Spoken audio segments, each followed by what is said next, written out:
Hi folks, welcome to another video from aplaintruth.info. Today we're getting miniature, micro-sized, subatomic, through the blood-brain barrier, nanotechnology and smart dust. I published a natural news segment on McDonald's burgers carrying nanofibers. This is actually a circuitry there. These are all the applications of nanoparticulates that are being used in different industries. The industry is said to be up to $3 trillion by 2015, yet nobody hears about it because they don't want us to hear about it. There's no FDA oversight. They're simply regulatory advisory. And so here's this trillion-dollar business, of which over $40–50 billion in our foods, and has been since 2000. And nanotechnology is super, super small technology. But you can see the growth of this. That's a hockey stick, they call it in Wall Street terms, where something just takes off. So this is the evolution, and we all have these nanobots inside of us, as you'll see a little bit. And it's the evolution of materials, and you see since the polymers and then to 2000, all of a sudden we're down at the micronic level, the submicronic level, and also to getting into self-replication. Look at the amount of nanotechnology patents that have been taken out. And so they're able to self-replicate these nanobots and bring them down through the skies, through our foods, where we all uptake it, and it's in our food systems. It's in our water systems. It's in everything, and it's unregulated. And and the efficacy of it, the safety of it, is unregulated and unknown as well. So as you can see here, these are called buckyballs. These are the formations of this nanotechnology. Buckminster Fuller, who was a good guy, but now they've taken his technology for something they're using for truly evil, and that's the control and making a pet of humanity or eliminating us altogether. So this is a site called Data Asylum I want to get into, so let's get into it now. A video with McDonald's hamburgers containing nano material. Small micro nanotechnology fibers, and most people have no clue what nanotechnology is. So I want to bring your attention to this website called dataasylum.com, and it's an excellent website to be bone up on what's going down in the nanotechnology world. This person's a targeted individual, and so he's speaking from experience. The greatest obstacle to discovery is not the ignorance, it's the illusion of knowledge. Daniel Boorstin. Very true words. All right, so in his preface, it's what the hell is happening. You must be thinking that, as well as being dazed and confused on the purpose of this website. Fear not, my less informed friends. Whether you're being chemtrailed, body-mind controlled, hearing voices, or stalked by the public, this website connects the final high-level dots concerning the otherwise complicated puzzle of insanity currently before you. Logic and proportion have fallen sloppily dead, and the white knight is talking backwards. This is what they are doing to you and your family, and this is how they do it. Complete high dexterity remote control of every single synapse and neuron for every person on the face of the earth, and the greatest revelation in human history, your bio-APA. APA stands for Application Processing Interface, all right? So I encourage you to go through this website, Data Asylum. And here's the summary page. In 1999, the world changed. The money trust law, commercial contract law, etc., technology, nanotech, and the general direction of the planet completely changed. In order to even remotely grasp what is happening, you must disconnect your mind from last century's way of thinking. Failure to change the way you think will preclude you from seeing reality accurately. Okay, so now what we have is a brave new world. The purpose of this site is to simply show you to the extent of which they've leveraged nanotechnology directly onto you.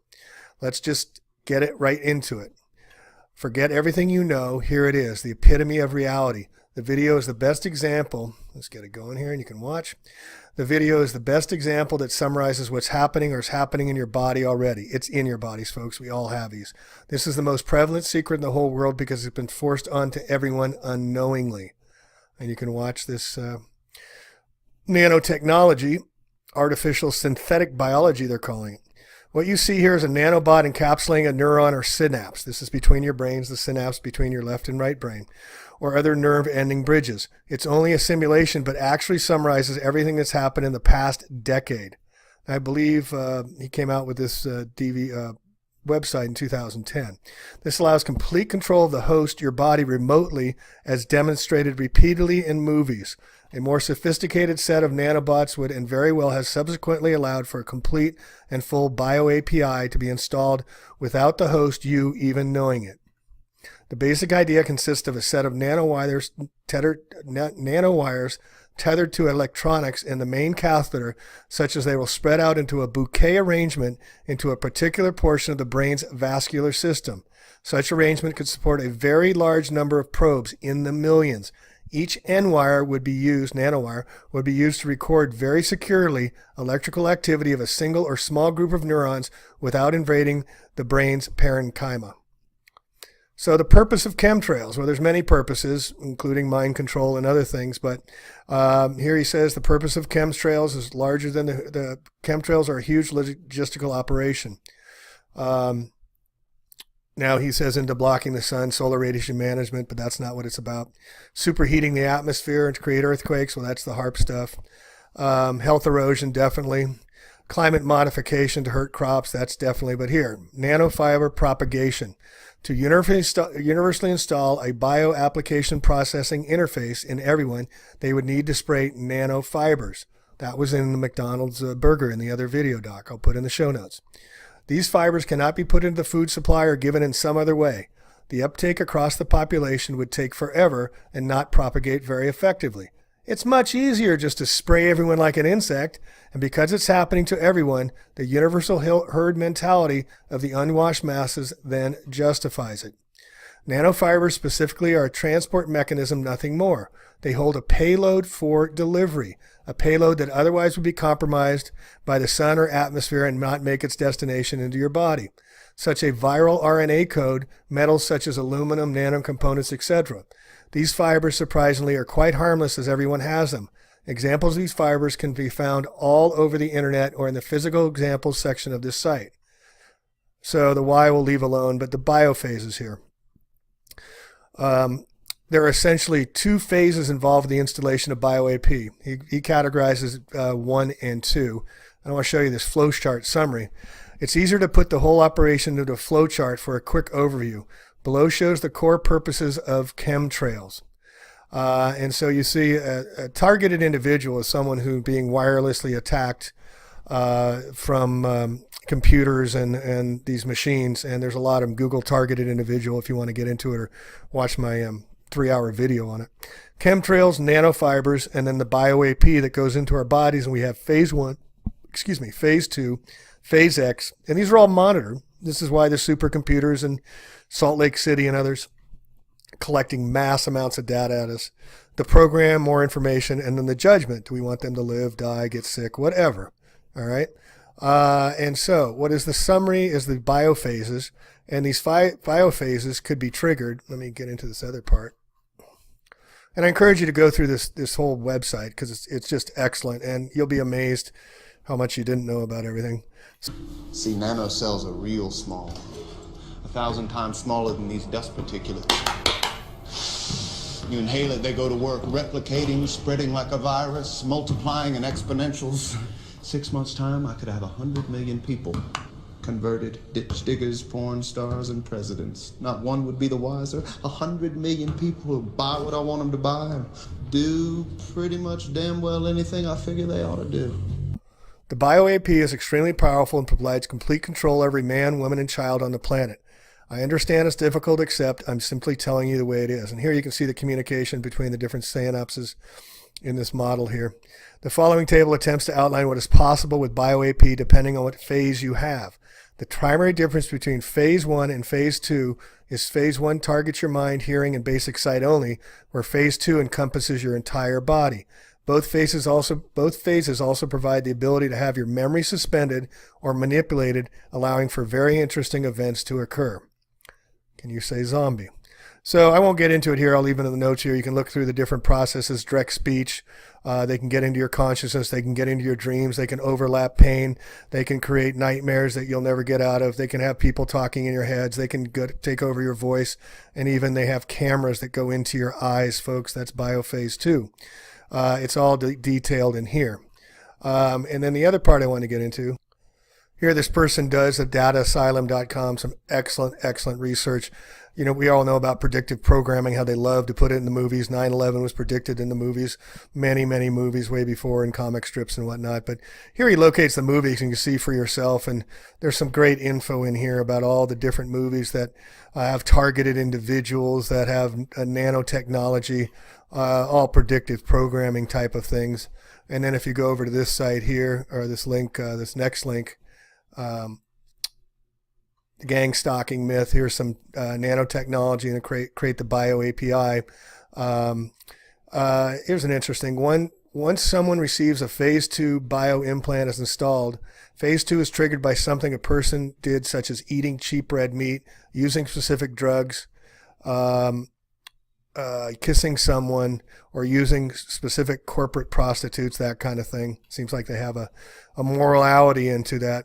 So one suspect, they're trying to account for biblical principles typical of deadly sins.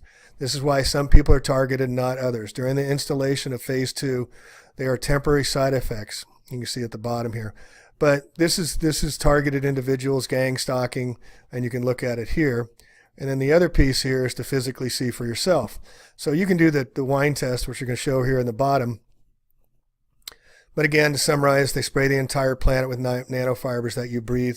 These are their subatomic levels. They get in through your blood-brain barriers. The technology is super advanced. Technology DARPA has had for 25 years, as I'll show in a minute.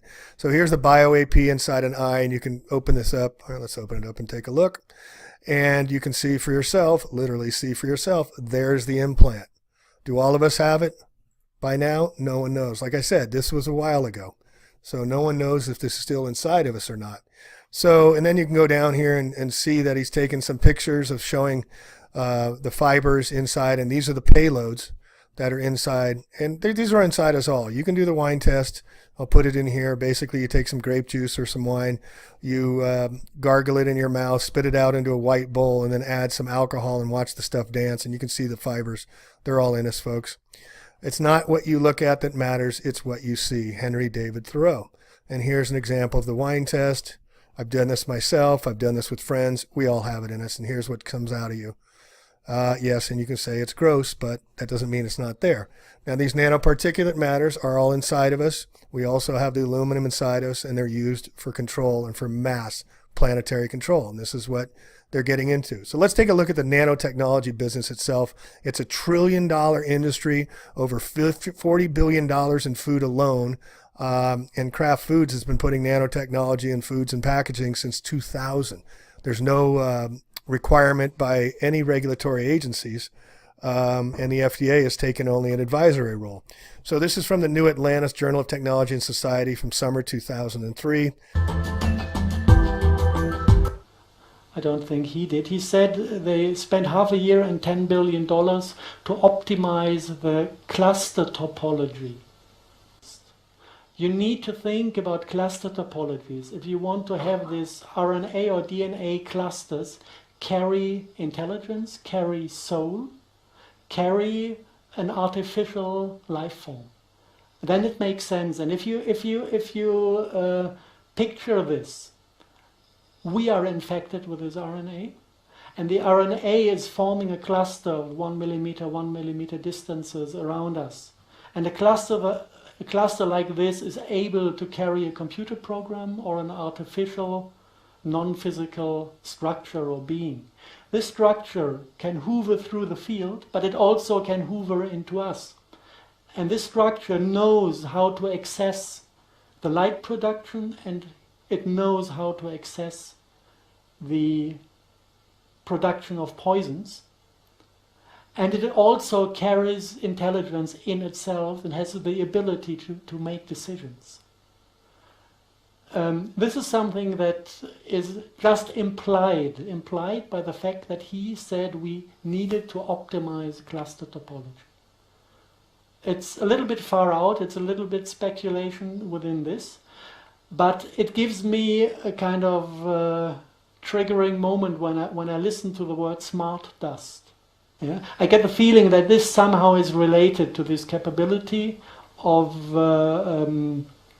these optimized cluster topology to carry intelligence and to make its own decisions. The microbots are controlled with this neurotransmitter.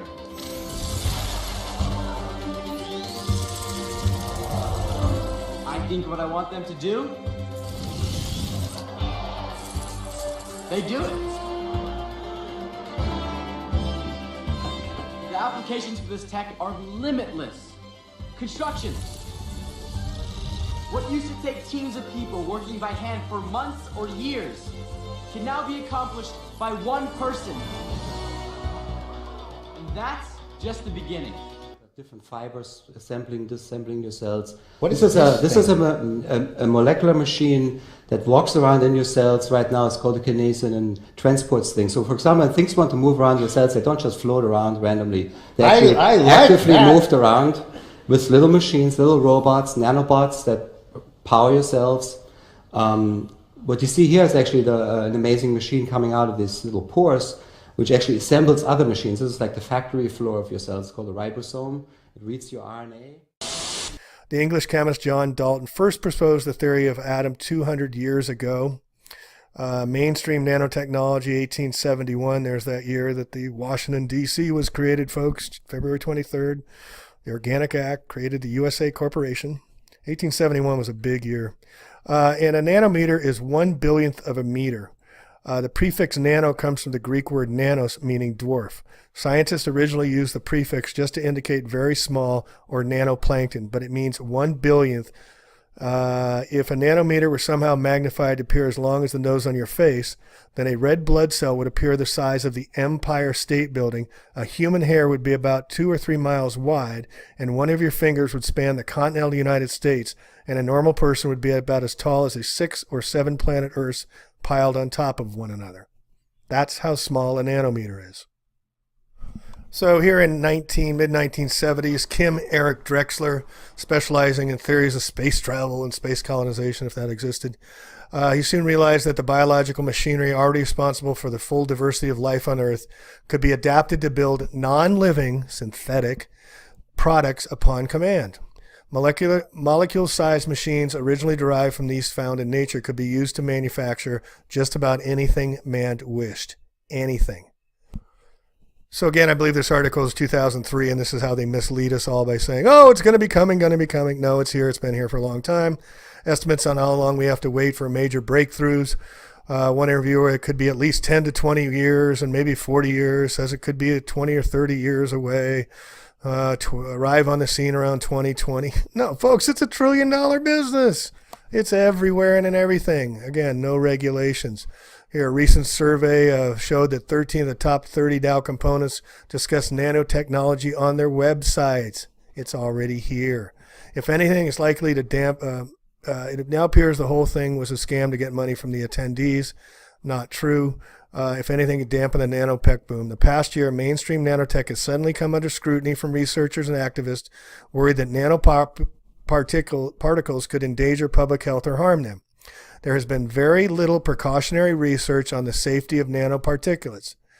When Rice University Center for Biological and Environmental Nanotechnology, they even have departments on it, folks, so it's not coming, it's here, conducted a survey of the scientific literature on a field of more than 12,000 citations a year and found no documented research on the risks of nanoparticles. The center's director, Ms. Colvin, told Congress last April the safety of nanoparticles should be determined through immediate and through thorough tests. From a quote, "From asbestos to DDT, we have, as a society, paid an enormous price for not evaluating toxicological and ecosystem impacts before industries develop." Well, this is an already developed industry. They're just choosing not to test it or make it known to anybody. All right, now we're going to get into this gray goo stuff. Well, let's before we get into that. Now, this is from Extreme Tech. This is a fairly recent article, and I know it doesn't deal specifically with nanotechnology, but it's in the same realm. In this brain program gets billions and billions and billions and billions of dollars every year for decades and decades to study what is between our ears and what is behind our eyes, aka our brain, and how it works, using tiny electronic implants that interface directly with your nervous system and can directly control and regulate many different diseases. The program, called RX, pronounced Electrics, cute, ultimately aims to replace medication with closed-loop neural implants, which consistently assess the state of your health and provide the necessary nerve stimulation to keep your various organs and biological systems functioning properly. The work is primarily being carried out in the U.S. with soldiers and veterans, but the technology will percolate down to civilians as well, already has. Electric's program will focus on a fairly new area of medical therapies called neuromodulation. They're going to control your nervous system. And I also recommend you look into my piece I did on CRISPR technology, where they're taking out the T cells and implanting on-off switches. This is the same idea. They can turn it on, they can turn it off. As the name implies, neuromodulation is about modulating your nervous system to improve or fix an underlying problem. Now, remember who's at this? DARPA, the Defense Management, Defense Research Projects of the future. All right. The other guy involved, this guy, Craig Venter, synthetic biology. This guy's looking, doing the whole synthetic SYN 3.0. Now, synthetic means not living, folks. It's fake or made up and synthesized. So he says that this is from 2016. SYN 3.0 for short is about 531,000 base pairs organized into 473 genes, serially transplanted into cells of the tiny and fast replicating means they grow, mycoplasma, mycoids, and M. capricolum, the first iteration of the smallest synthetic genome. 1.0 has just over 1 million base pairs. So you see how they're growing this out. It's a very technical article. I won't get into it. But here I wanted to read, here's another one on if you don't think nanotechnology is a big business. This is Nanotechnology, Nanoscience and Technology Institute. Look at all the names. Look at all the people involved. Big business, like I said. It's $1 trillion industry that nobody knows anything about. So this is an article back from 2001 in Wired magazine titled Why the Future Doesn't Need Us by Bill Joy, of all people. I just realized his name was Bill Joy. And it gets into talking about the dangers ahead. And I want to read you this quote and see if you can tell me who made this quote. So on the other hand, it is possible that human control over machines may be retained. In that case, the average man may have control over certain private machines of his own, such as his car or his personal computer, but control over large systems of machines will be in the hands of the tiny elite, just as it is today, but with two differences. Due to improved techniques, the elite, hands of the elite, just as today, but with two differences. Due to improved techniques, the elite will have greater control over the masses. And because human work will no longer be necessary, you see all the robots taking over. Amazon just announced their Go store where there's no personnel, no humans involved with their grocery store. Amazon Go, look it up. The masses will be superfluous, a useless burden on the system. If the elite is ruthless, they may simply decide to exterminate the mass of humanity. Now, this is their agenda. Look at Georgia Guidestones reducing humanity by 95%. But first, they got to suck all the blood out of you. So they want to make you really, really sick. So they make as much money in the hospitals and big pharma as they can, and then it's time to go. That's the plan. Sorry to tell you. If they are humane, they may use propaganda or other psychological or biological techniques to reduce the birth rate until the mass of humanity becomes extinct, leaving the world to the elite. Or if the elite consists of soft-hearted liberals, they may decide to play the role of good shepherds to the rest of the human race. They will see to it that everyone's physical needs are satisfied, that all children are raised under psychological hygienic conditions, that everyone has a wholesome body, da-da-da-da. Of course, life will be so purposeless that people will have to be biologically or psychologically engineered either to remove their need for the power process or make them sublimate their drive for power into some harmless hobby. Those engineered human beings may be happy in such a society, but they most certainly are not going to be free. They will have been reduced to a status of domestic animals, serving your master. Who said this? Theodore Kaczynski, the Unabomber. Now you know what he was trying to do, folks. So the goo, which we're talking about, black goo, gray goo, those kind of things, these are one of the reasons Google is named Goo Gel, is because of this technology. Harold Kautz Vela, if you look in his website and do black goo, you'll get a whole lot of really good information from him. So this black goo, what is he talking about? This is this Drexler guy. For molecular manufacturing to work, Drexler assemblers would have to replicate themselves. This is the big problem, is replication. They've got it down. They're self-replicating. It costs very little. Just as tiny organisms make duplicates of themselves. But what if something went wrong and the replication spiraled out of control? Speed-breeding assemblers could devour all life on Earth in a very short order. In his book, Engines of Creation, among the most cognoscenti of nanotechnology, this has become known as the gray goo. This has become known as the gray goo problem. Though masses of uncontrolled replicators need not be gray or gooey, the term gray goo emphasizes that replicators able to obliterate life might be less inspiring than a single species of crabgrass. They might be superior in an evolutionary sense. The gray goo threat makes one thing perfectly clear. We cannot afford certain kinds of accidents with replicating assemblers. Gray goo would surely be a depressing ending to our human adventure on Earth, far worse than mere fire or ice, or one that could stem from a simple laboratory accident. We must not let a single replicating assembler of the wrong kind be loosed on an unprepared world. So after Bill Joyce screed in the Gray Goo Frenzy, Robert Freitas, Nanomedicine, wrote in the first serious analysis, he titled it Some Limits to Global Ecophagy. Ecophagy is basically the end of ecosystems, Earth. Made estimates and calculations relating to the speed of replication and the rate of dispersal of self-replicators in the wild. Now what they're saying here is these things get out and they start replicating themselves. And this is part of the cheap cost because they can self-replicate. So it makes the cost nothing. And it makes it very exciting on a profit standpoint and a control standpoint. But he's talking about this stuff getting out of control. So back to it. If certain unlikely conditions are arranged just right, it is theoretically possible for self-replicators to destroy the planet's entire biosphere in under 3 hours. But such a huge high-speed attack would instantly cause a massive spike in temperature, alerting authorities to the situation. Right. For them to respond. Conversely, it is theoretically possible for biosphere-eating self-replicators to create an almost undetectably small increase in temperature, but then it would take them 20 months to complete their task, leaving plenty of room to observe the destruction and organize a defense. And although Freitas didn't say as much, it seems possible that self-replicating nanobots could be designed to target and destroy specific species. Perhaps they could be tailored to attack only humans or just groups of humans or a specific individual.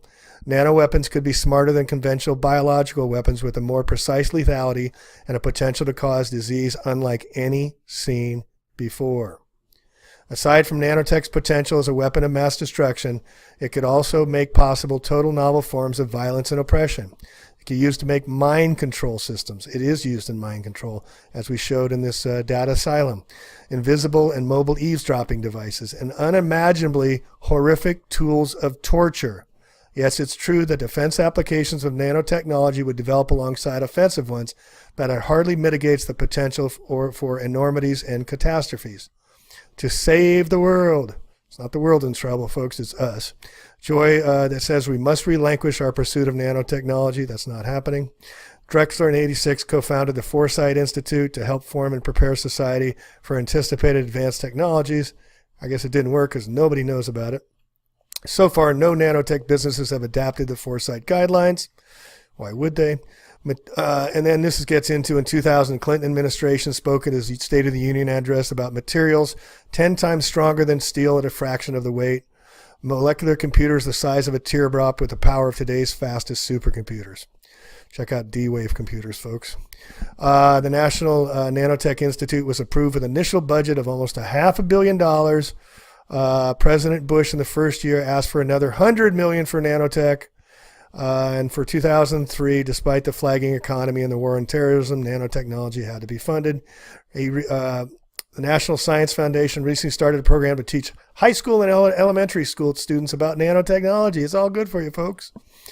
Drink the Kool-Aid. Perhaps the most prevalent federal entity under the National Nanotech Institute umbrella is the Department of Defense. And they unveiled their new $50 million Institute for Soldier Nanotechnologies at MIT, which treats soldiers as integrated platform systems rather than human beings. Get that? That's why they get dog tags. That's why they're called soldiers. Sold to die. Soldiers, dog tags. Some of the projects being suggested include an exoskeleton or dynamic armor. You can Google that. You see it's already there. It'll later give the soldier superhuman strength, except they're not a soldier anymore. They're an integrated platform system. At the same time, because the benefits of nanotechnology are still uncertain, there is not yet a natural constituency for nanotechnology legislation.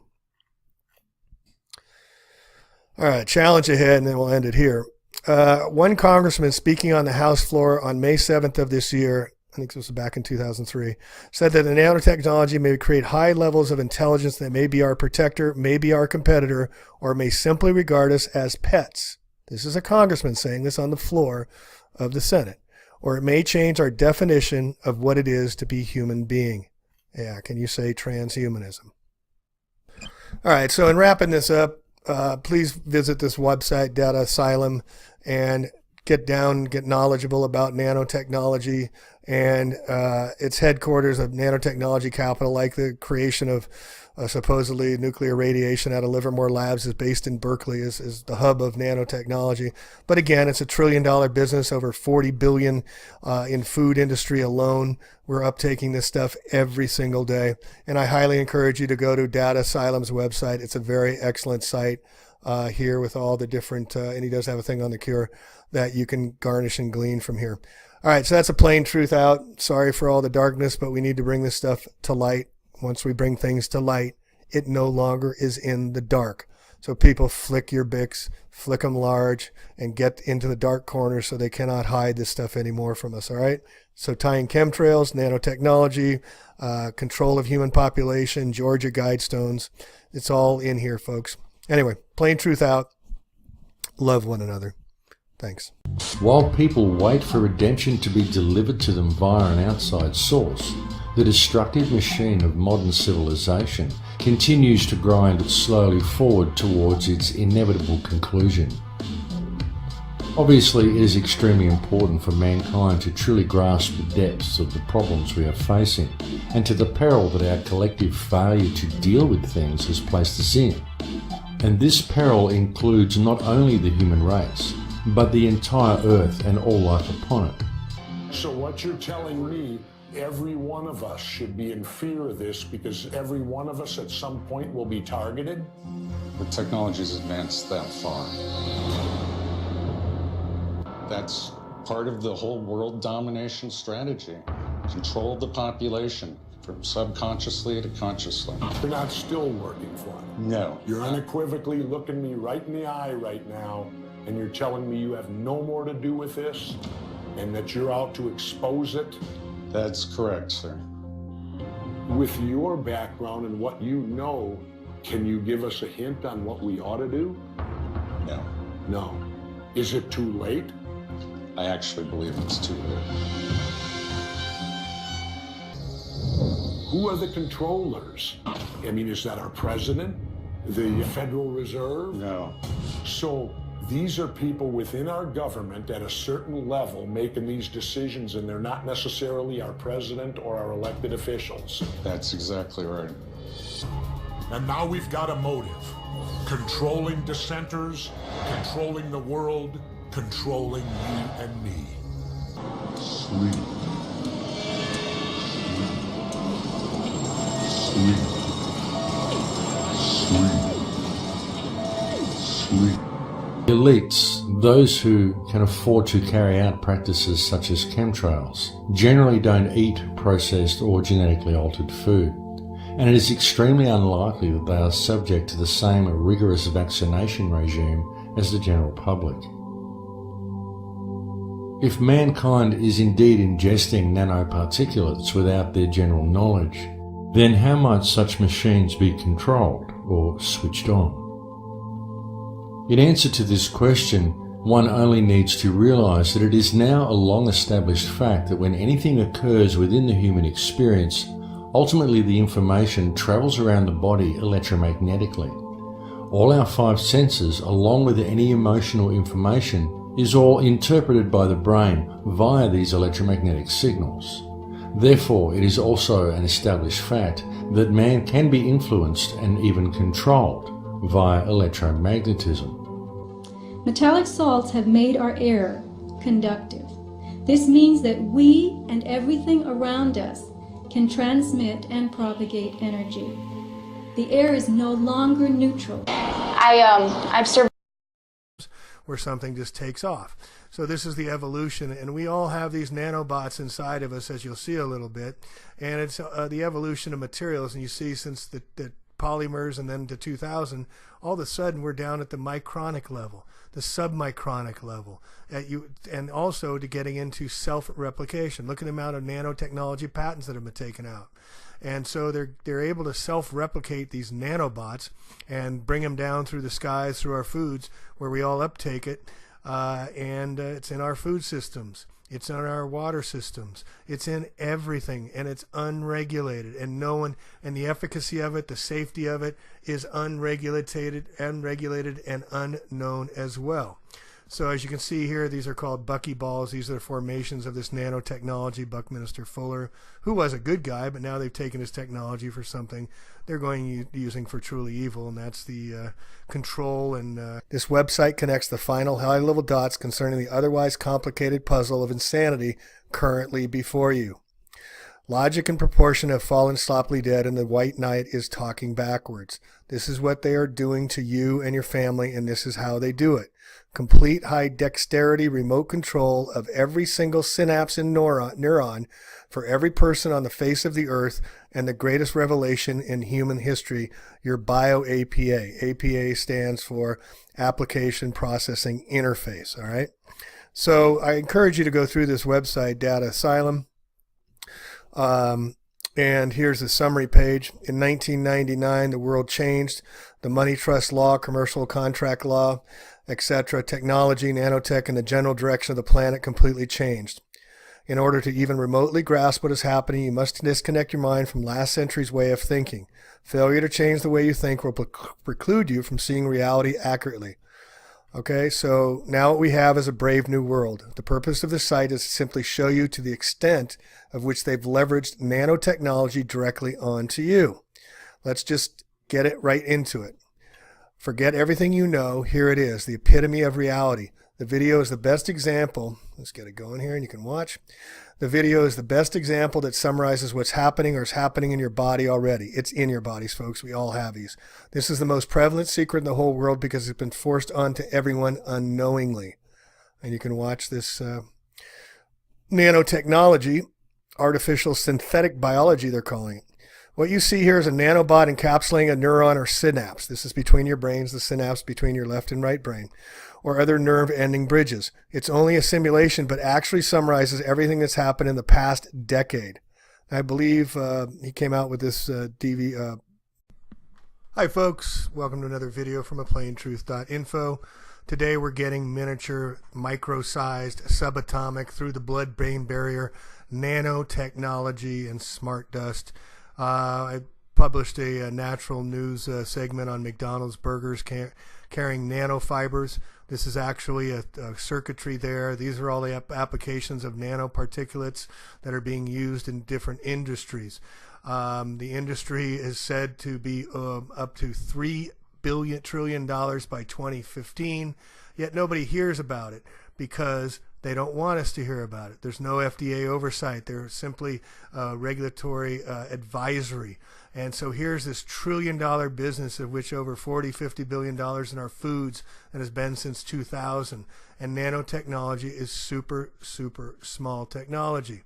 But you can see the growth of this. That's a hockey stick, they call it in Wall Street terms, making a pet of humanity or eliminating us altogether. So this is a site called Data Asylum I want to get into. So let's get into it now. Video with McDonald's hamburgers containing nano material, small micro nanotechnology fibers, and most people have no clue what nanotechnology is. So I want to bring your attention to this website called dataasylum.com, and it's an excellent website to be blown up on what's going down in the nanotechnology world. This person's a targeted individual, and so he's speaking from experience. The greatest obstacle to discovery is not the ignorance, it's the illusion of knowledge. Daniel Borston. Very true words.